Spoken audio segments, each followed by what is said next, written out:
최근 후보님께서는 전국민 재난지원금이나 국토보유세 신설 등과 같은 경제정책을 제안하셨다가 반대 여론이 높아지자 철회하신 바가 있습니다.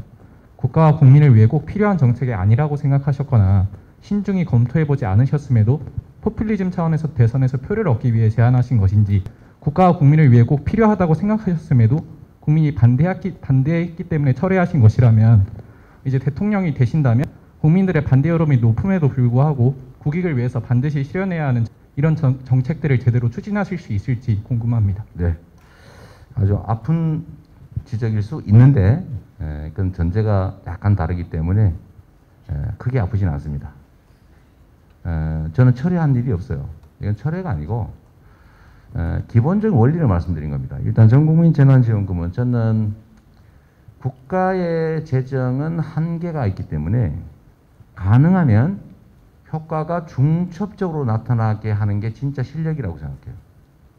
단순히 현금만 국민 가계 지원을 하면 요즘은 소위 축장이라고 그러죠. 축장. 경제학도들이시니까 잘 아실 것 같고 쌓아놓잖아요. 안 쓰고. 왜냐하면 미래가 불안하니까. 일본이 헬리콥터 머니를 많이 뿌렸지만 효과가 없었다는 겁니다. 이유는 단순해요. 주면 그냥 저금해버려요. 근데 이거를 이제 우리가 극복하기 위해서 아마 여러분도 보셨을지 모르겠는데 썩는 화폐를 개발해야 된다는 얘기가 경제학자 중에 있었습니다. 썩는. 그러니까 자꾸 축장을 하니까 지원을 해줬더니 아예 그냥 일정 시간이 지나면 썩어버리는 그런 화폐를 지원하면 소비가 잘 되지 않을까? 정책 목표를 잘 달성할 수 있지 않을까? 소비하라고 지원하는 거니까. 쌓으라고 지원하는 건 아니거든요. 근데 이 썩는 화폐가 드디어 개발이 됐습니다. 그게 이재명이 만든 소멸성 지역화폐죠. 3개월 지나면 없어집니다. 그리고 어디 써야 됩니다. 당신네 지역에서만 써야 됩니다. 라고 하는 시간, 기간과 사용처, 사용 방법이 제한된 전자화폐가 드디어 나온 거예요. 그래서 우리는 작년에 1차 재난지원금 지급할 때 13조 원 정도에 불과한 1인당 한 7만 원, 6만 원, 7만 원 이 정도를 지급했는데 작년 여러분들 기억하실지 모르겠는데 작년 5월, 6월, 4월부터 5월, 6월 1차 재난지원금 지급되던 2달 동안 소매 매출이 엄청나게 늘어났습니다. 그죠? 통계적으로도 준 돈 더하기 31%를 더 썼다. 경제 효과는 180%가 났다. 이게 정부 공식 발표입니다. 그런데 2차, 3차, 4차 40조 원을 지원했죠. 선별해가지고. 뭘로 줬습니까? 현금으로 줬죠. 효과 있었어요?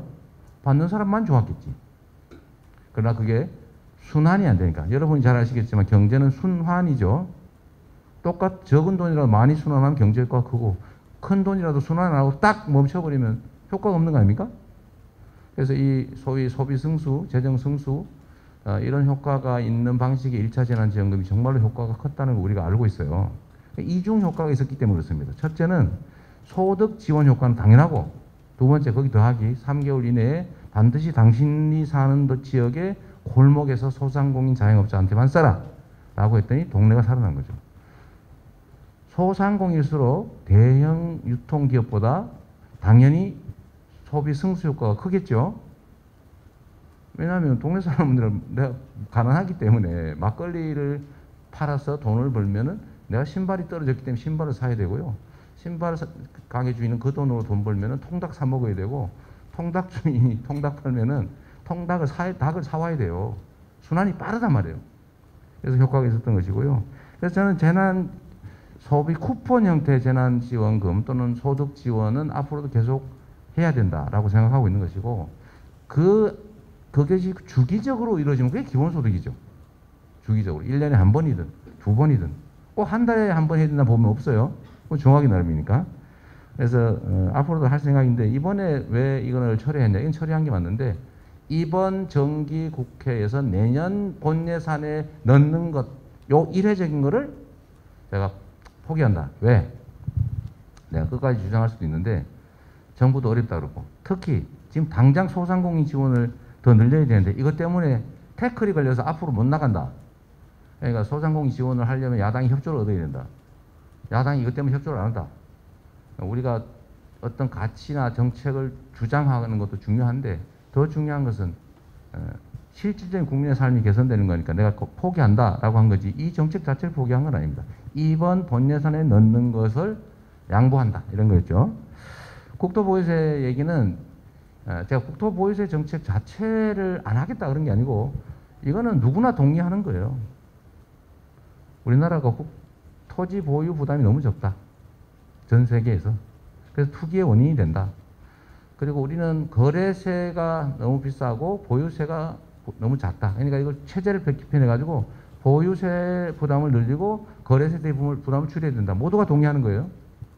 그 측면에서 이 정책은 결국은 해야 되고 다만 우리 국민들께서 해야 되는데 부담되는 거 싫어하잖아요. 좋은 일이라도 본인이 고통스러워서 싫다고 하는 것을 대리인 입장에서 강행하면 안 된다. 설득해서 동의를 받아야 된다. 그건 국민주권국가에서 대리인인 정치인의 선출직 공직자의 의무다. 그 말씀을 드린 거예요. 단 저는 이런 생각이 있는 거죠. 설득할 자신이 있다. 그러나 다만 이번에 이걸 가지고 내가 반드시 이거는 뭐 반대하든지 말든지 하겠다라고 인지하는 분들이 많았기 때문에 그건 원칙적인 얘기를 드린 것이고요. 저는 토지 이익 배당이라고 하는 걸 해야 된다. 토지는 우리 전 국민의 공통의 소유이고 그래서 공개념이라고 하는 게 있으니까 부담을 지금처럼 너무 낮게 하는 게 투기 원인이 되고 부의 양극화를 심화시키고 사람들의 근로 의욕을 저해시키고 주택 문제, 토지 투기 문제를 발생시키지 않냐라는 측면에서 필요하지만 국민이 동의하지 않으면 자제한다. 최대한 설득해서 동의를 받겠다. 그 말씀을 드린 겁니다. 당연히 정치인이 자기 주장이 있어야죠. 그리고 그 자신의 정치적 가치, 철학, 관철하기 위해서 노력해야 되지만 대통령은 국민의 지배자가 아니기 때문에 국민을 대표하는 대리인이기 때문에 최대치가 국민의 뜻입니다. 국민의 뜻을 넘어서는 그런 건 독재라고 하죠. 포갑이죠, 포갑. 자기가 아무리 옳아도 자기 뜻을 관철하기 위해서 국민의 의사에 반하거나 거스르면 안 된다. 그건 너무 당연한 것입니다.